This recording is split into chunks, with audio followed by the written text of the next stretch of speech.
কলকাতা মেট্রোতে 4টি স্টেশনের নাম পরিবর্তন করা হচ্ছে। কোন কোন স্টেশন জানবো?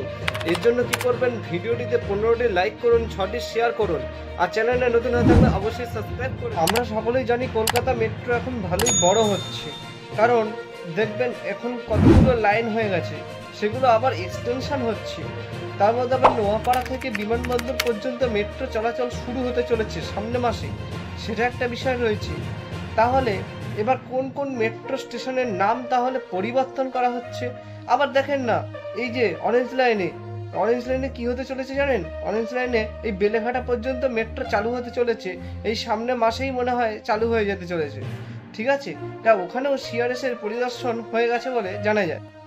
প্রথমেই দেখা যাক যে কোন স্টেশনের নাম পরিবর্তন করা হচ্ছে। গ্রিন লাইন হচ্ছে মহাকরণের নাম পরিবর্তন করা হতে পারে।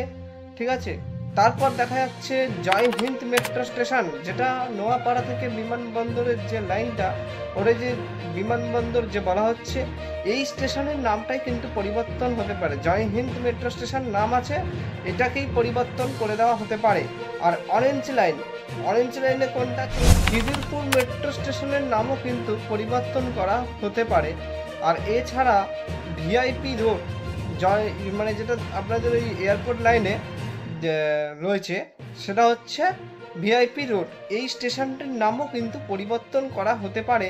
এবার দেখা যাক আপনাদের কি সুবিধা হয়, নামটা কি চেঞ্জ করা অতটাই দরকার? আপনাদের কি মনে হয় কমেন্টে জানান। আর ভিডিওটি ভালো লাগলে অবশ্যই লাইক করবেন। কটি লাইক করবেন জানেন তো? 15টি লাইক আর 6টি শেয়ার অবশ্যই করে দেবেন। আর চ্যানেলে নতুন হয়ে থাকলে অবশ্যই সাবস্ক্রাইব করে দেবেন, আর পাশের বেল আইকনটি অবশ্যই অন করে রাখবেন। আর আমাদের ভিডিও আপনাদের কেমন লাগে সেটাও অবশ্যই কমেন্ট করে জানাতে ভুলবেন না একদমই। তাহলে দেখা হচ্ছে নতুন কোনো ভিডিওতে। ততক্ষণের জন্য সবাই সুস্থ থাকবেন, ভালো থাকবেন। আজকের মতন এইটুকুই।